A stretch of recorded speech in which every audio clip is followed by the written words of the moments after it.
So basically what we're doing is we are testing an engine that we received from the aircraft on flight line because it received damage to some of its internal rotor blades.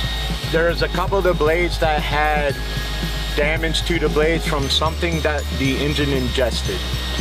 So it's basically called a foreign object, and when it gets ingested and creates damage, then it's called FOD. So it's a foreign object damage.